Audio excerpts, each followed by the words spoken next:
Hürmetli vatandaşlarımızla başlayımız. Endiki mavzumunda Amerika'nın Cungonu ziyaret kılış ömüge yetip gelidi. Xi Jinping 3 çoğun meselege duç gelidi. Mavzula haber 4. ayının 28. günü Cungoga nazar tor beti ilan kılındı. Haber mundak başladı. Amerika'nın Maliye Ministeri Muçin dercidin taşkırı vekiller ömügünü başlap Cungonu ziyaret kıldı. Reis Xi Jinping, Mao Reis Wang Qishan, Mao Vezir Liu He qatarlıqlar bilen görüşüdü. Gün sayın harartı örlevatkan Amerika-Jungo soda sörkülüşü boyunca söhbət elip bardı. İki taraf tüvendeki 3 zor mesele boyunca söhbət elip bardı. Taşkır dünyada kişiler mundaq hesaplaydı, dikkat vatandaşlarım. Çet el şirketlerinin Jungo'da soda ticaret kılış şart şaraiti yamallaşıp gitti. Zor meblağ silip tadqiq qilib erişken aqli mülk huquqi o'g'irlandi. Jungo şirketleri pul chiqarib, chet el şirketlerini setib oladigan ish va xalqaro bozorni egallash ishlari ko'payib ketdi. Jungo devlet meblağ silib ilgari surgan, qo'llagan Jungo şirketleri dunyoga, yer sharga zo'migarlik qilish orzularini aşkarlaşqa başladı. Dikkat ha.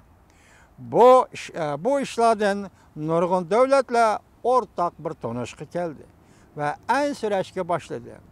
Nurgulluğun yer şarı karakterli çoğun şirketler Jungo'ga gayet zor bazardan payda erişini, Jungo'nun gayet zor bazardan paydaga erişini arzu kılattı.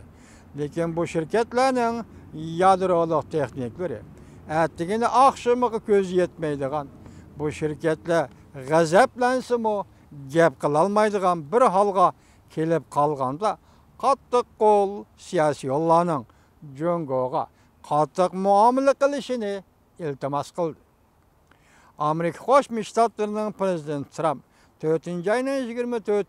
günü mundak görsetti. Jungo tarafının taleplerine asasen kelgisi bir neçe gün içinde Stephen Muçin ve Amerika'nın soda vekili Robert Lighthizer Jungo'nu ziyaret kıldı. Bazı matbuatla mundak görsetti.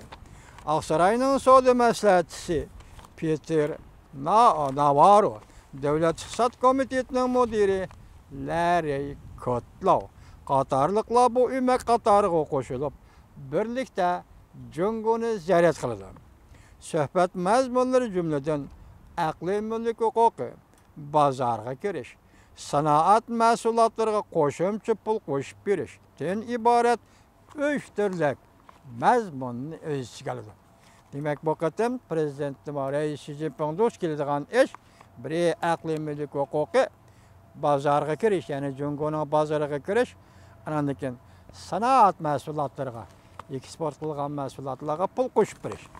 Şu 3 meseleni öz içine aldı. Reis Xi Jinping şu 3 meselesi doç geldi.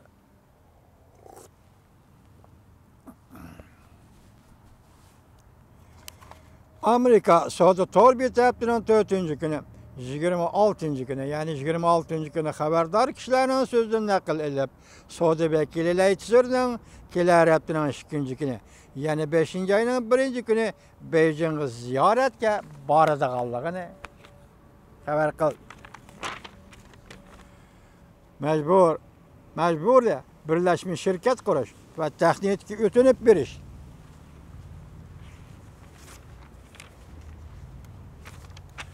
Mecburi birleşmiş şirket kuruş ve teknik ötünüp biriş ki mecbur bulup kılış ve özünün pulu bilen özünün rekabetçilerini terbiyeleş. Bu bir küçük mavzu. Çet el sözgərlərine nisbeten birleşmiş şirket kuruşqı mecburluqdan aytqanda əməli narazılığı bazarı kıymeti yok.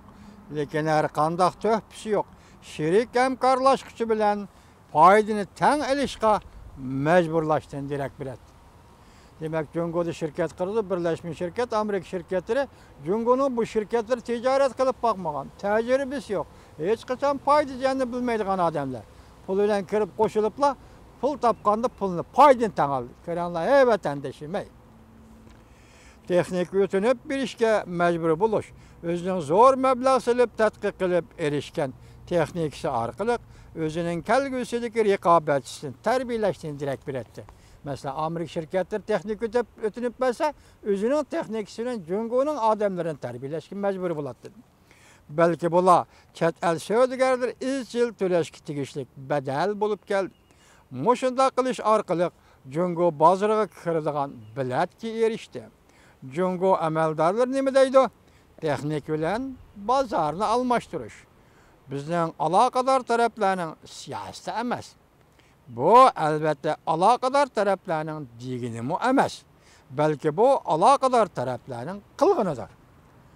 Bir yerden bu təhəmlə kılıvattı. Cungo davat kını yok. Kılgın davatmadı mı? Belgelep belgin yok. Lakin Cungo del bu işte kılıvattı deyip itiraf kılıvattı. Devletten pul kuşup bir işi bir şirketle bir devletlerin rekabetleşi. Taşkara dünyadakiler mındak hesapladı. Bu küçük mavzu. 301. madde bu cezalaşlığa yası Cungo'da yasaldı. 2025 yıl planı bir vasıta işkence gelişiydi.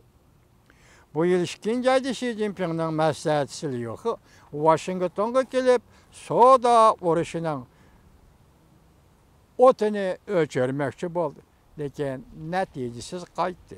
Çünkü Prezident Trump Cungo'da yasaldı 2025 yıl planını toq tutuşuna ümit kılattı. Bu plan cümleden maşını adam, alem boşluğu, akli iktidar ve yerimöt gözgeç texniki sahalarına öz içine alattı. Bu talep Cungo'nun terakkiyat kademini toq tutaş digellik mi? Sözü Ministeri Yolbor Roz pul muamele gazetine makale yazıp mundak görsetti. Amerika dünyada icat kılgıcı, ihtira kılgıcı devlet bulup, Cungo'nun icat yolu da menişte kollaydı. Lakin bu yol Amerika şirketlerine mecburlap besim işiltip, texnika ve patent hukukunu tapşırışına mecburlaş ve yaka Amerika'nın akli mülk hukukunu oğurlaş bilen menep tügetkili boladagan yol emas. Cungo'da kurulgan Amerika Sözgürler Cemiyeti'nin reisi William Zarit mundak hesapladı. Cungo'da yasaldı 2025 yıl planı Amerika'nın şirketlerine nispeten etkanda bir şirketten bir devlet bilen rekabetleşişiden gerek bir etti. Demek Amerika'nın bir şirketi Cungo'da bir devletle rekabetleşiyordu.